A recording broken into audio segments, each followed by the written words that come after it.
नमस्कार मित्रांनो, माझं नाव प्रतीक. शेतकऱ्यांना स्वावलंबी व संपन्न करण्यासाठी शासनाने 24 विविध योजनांचे महत्त्वपूर्ण निर्णय घेण्यात आलेले आहे.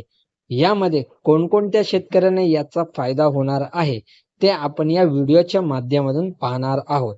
त्यासाठी व्हिडिओ नक्की शेवटपर्यंत पहा आणि अशाच नवनवीन माहितीसाठी चॅनलला सबस्क्राईब केलं नसेल तर करून ठेवा. चला तर व्हिडिओ सुरू करूया. तर मित्रांनो, स्वावलंबी शेतकरी, संपन्न शेतकरी, शेतकऱ्यांसाठी विविध योजना.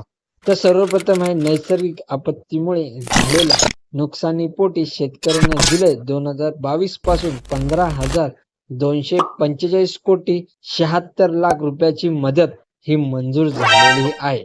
दुसरा आहे नोव्हेंबर-डिसेंबर 2023 मध्ये अवकाळी पावसामुळे बाधित झालेल्या 24,47,000 शेतकऱ्यांना 2,253 कोटी रुपयाची मदत ही तरतूद करण्यात आलेली आहे. त्यानंतर आहे नुकसानीच्या क्षेत्राची मर्यादा 2 ऐवजी आता 3 हेक्टर करण्यात आलेली आहे.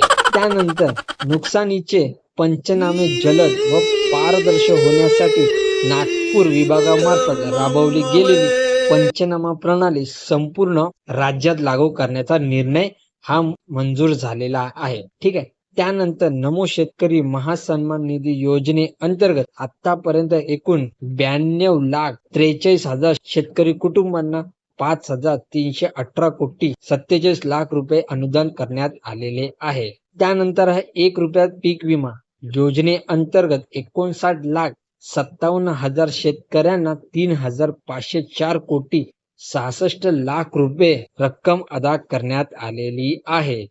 त्यानंतर गोपीनाथ मुंडे शेतकरी अपघात सुरक्षा सानुग्रह अनुदान या योजनेअंतर्गत 2,694 शेतकरी कुटुंबांना 52 कोटी 82 लाख रुपयाचे अनुदान वाटप करण्यात आलेले आहे. त्यानंतर महात्मा ज्योतिराव फुले शेतकरी कर्जमुक्ती योजनेअंतर्गत पीक कर्जाची नियमित परतफेड करणाऱ्या 14,33,000 शेतकऱ्यांना प्रोत्साहनपर रक्कम म्हणून 5,190 कोटी रुपये अदा करण्यात आलेले आहेत.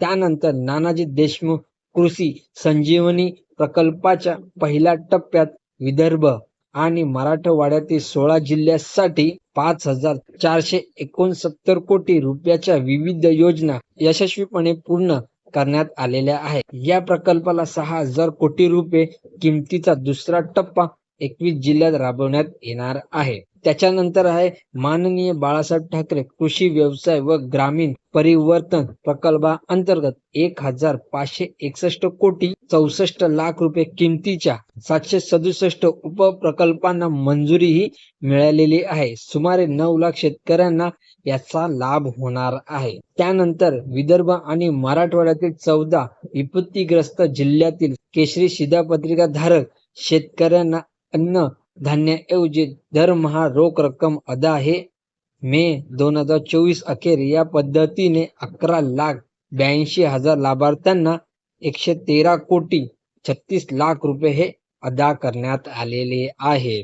ठीक आहे. त्यानंतर राष्ट्रीय कृषी विकास योजना आणि राज्य पुरस्कृत कृषी यंत्रणीकरण योजनेतून गेल्या 3 वर्षात 2,14,000 शेतकऱ्यांना ट्रॅक्टर पॉवर टिलर आदी यांत्रिक शेती उपकरणाच्या खरेदीसाठी 1,239 कोटी रुपये अनुदान करण्यात आलेले आहे.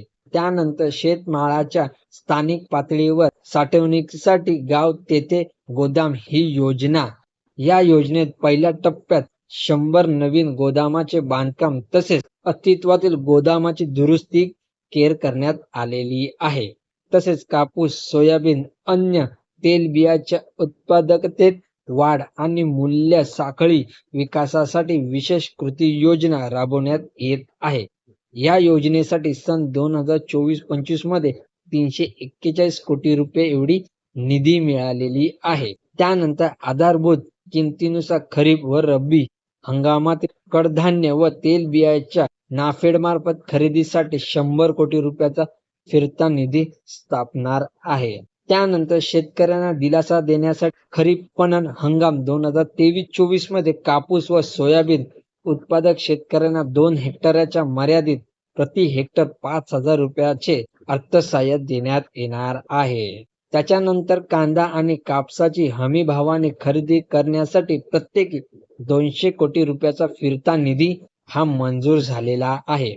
ठीक आहे. त्यानंतर खरीप पणन हंगाम 2023-24 मध्ये 6 लाख धान्य उत्पादक शेतकऱ्यांना प्रति हेक्टरी 20,000 रुपयाप्रमाणे 1,350 कोटी रुपयाचे प्रोत्साहन रक्कम प्रदान करण्यात आलेले आहे. पशुसंवर्धन, दुग्ध व्यवसाय, पशुचारा आणि पशुखाद्य उत्पादन या क्षेत्रात नवउद्योजक निर्माण करणे, रोजगार आणि स्वयंरोजगाराच्या माध्यमातून शेतकऱ्यांची आर्थिक उन्नती साधणे. त्याच्यानंतर पशुची उत्पादकता वाढवण्यासाठी दूध व्यवसाय उद्योजकता प्रकल्प सुरू करण्यात आलेला आहे. ठीक आहे. त्यानंतर नोंदणीकृत 2,93,000 दूध उत्पादकांना प्रति लिटर 5 रुपयाप्रमाणे 223 कोटी 83 लाख रुपये अनुदान वितरित करण्यात आलेला आहे. त्यानंतर दूध उत्पादक शेतकऱ्यांना आधार देण्यासाठी प्रति लिटर 5 रुपयाप्रमाणे अनुदान देण्याची योजना जुलै 2024 पासून पुढे चालू ठेवणार आहे. म्हणजे ही आता कायमच चालू राहणार आहे. त्याच्यानंतर शेळी मेंढीपालन व्यवसायातील संख्यात्मक व गुणात्मक वाढीसाठी पुण्यश्लोक अहिल्यादेवी होळकर महाराष्ट्र मेंढी व शेळी विकास महामंडळाच्या भांडवलात लक्षणीय वाढ करण्यात येणार आहे. त्याच्यानंतर शेळी मेंढीपालन आणि कुक्कुटपालनाला प्रोत्साहन देण्यासाठी 2 नवीन प्रकल्प राबवण्यात येत आहे. राज्याच्या मत्स्य उत्पादनात गेल्या 2 वर्षात मोठ्या प्रमाणात वाढ झालेली आहे. मत्स्य बाजार स्थापना तसेच मासळी विक्री सुविधासाठी आवश्यक निधी उपलब्ध करून देणार आहेत.